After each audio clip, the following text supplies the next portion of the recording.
नमस्कार दोस्तों, आप सभी को नवरात्रों की बहुत बहुत शुभकामनाएं। हम सभी के घरों में ज़्यादातर लोगों के यहाँ इस दौरान विधिवत पूजन और व्रत का कार्यक्रम चल रहा होगा। दोस्तों, क्या आप जानते हैं कि नवरात्रि क्यों मनाए जाते हैं? इसके पीछे ऐसी कौन सी कहानी है? तो आइए जानते हैं इस छोटी सी वीडियो के माध्यम से कि नवरात्रि क्यों मनाए जाते हैं, ऐसी कौन सी कहानी है, ऐसी कौन सी वो मुख्य कथाएं हैं जो हमें बताती हैं कि नवरात्रि क्यों मनाए जाते हैं। इसके बारे में कुछ प्रमुख कहानियां हैं जो हम आज जानेंगे। आइए देखते हैं। नवरात्रि के व्रत को करने से पूर्व जरूरी है कि इस परम कल्याणकारी उत्सव की पवित्र कथा को जाना जाए। इस पर्व से संबंधित कई कथाएं प्रचलन में हैं। प्रस्तुत हैं प्रमुख कथाएं। कथा एक पौराणिक कथा के अनुसार नवरात्रि में माँ दुर्गा ने महिषासुर नामक राक्षस का वध करके देवताओं को उसके कष्टों से मुक्त किया था। महिषासुर ने भगवान शिव की आराधना करके अद्वितीय शक्तियाँ प्राप्त कर ली थी और तीनों देव अर्थात ब्रह्मा, विष्णु व महेश भी उसे हराने में असमर्थ थे। महिषासुर राक्षस के आतंक से सभी देवता भयभीत थे। उस समय सभी देवताओं ने अपनी अपनी शक्तियों को मिलाकर दुर्गा को अवतरित किया। अनेक शक्तियों के तेज से जन्मी माता दुर्गा ने महिषासुर का वध करके सबको कष्टों से दूर किया। कथा 2। एक नगर में एक ब्राह्मण रहता था। वह माँ भगवती दुर्गा का परम भक्त था। उसकी एक कन्या थी।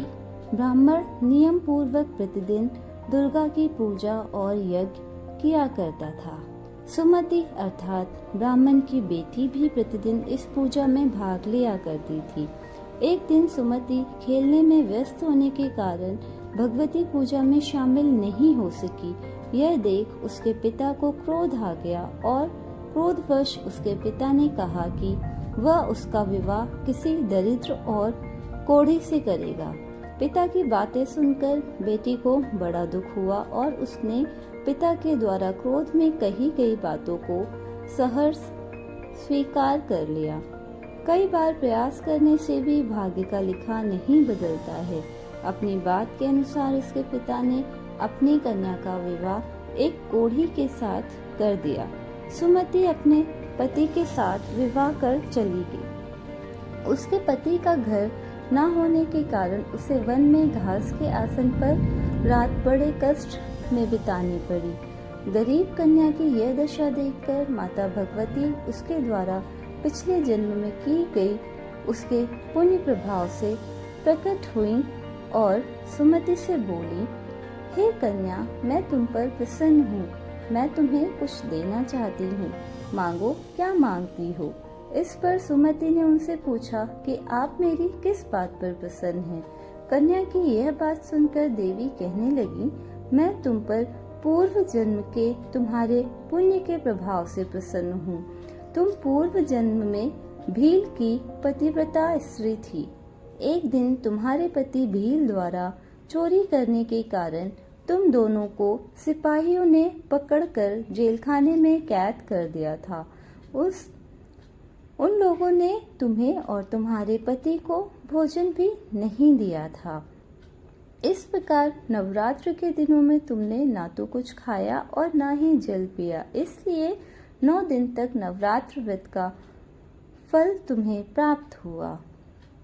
हे ब्रह्माणी, उन दिनों अनजाने में जो व्रत हुआ, उस व्रत के प्रभाव से प्रसन्न होकर आज मैं तुम्हें मनोवांछित वरदान दे रही हूँ। कन्या बोली कि अगर आप मुझ पर प्रसन्न हैं तो कृपा करके मेरे पति का कोढ़ दूर कर दीजिए। माता ने कन्या की यह इच्छा शीघ्र पूरी कर दी। उसके पति का शरीर माता भगवती की कृपा से रोगहीन हो गया। कथा 3। रामायण के एक प्रसंग के अनुसार भगवान श्री राम, लक्ष्मण, हनुमान व समस्त वानर सेना द्वारा अश्विन शुक्ल प्रतिपदा से नवमी तक 9 दिनों तक माता शक्ति की उपासना कर दशमी तिथि को लंका पर आक्रमण प्राप्त किया था। इस तरह नवरात्रों में माता दुर्गा की पूजा करने की प्रथा के पीछे कई कथाएं प्रचलित हैं, जिसके बाद से ही नवरात्रि का पर्व आरंभ हुआ और माता दुर्गा की पूजा होने लगी। दोस्तों, कहानी पसंद आई हो तो वीडियो को लाइक करें और चैनल को सब्सक्राइब करें। साथ ही ये भी बताएं कि आपको किस तरह की कहानियाँ सुनना पसंद है। धन्यवाद।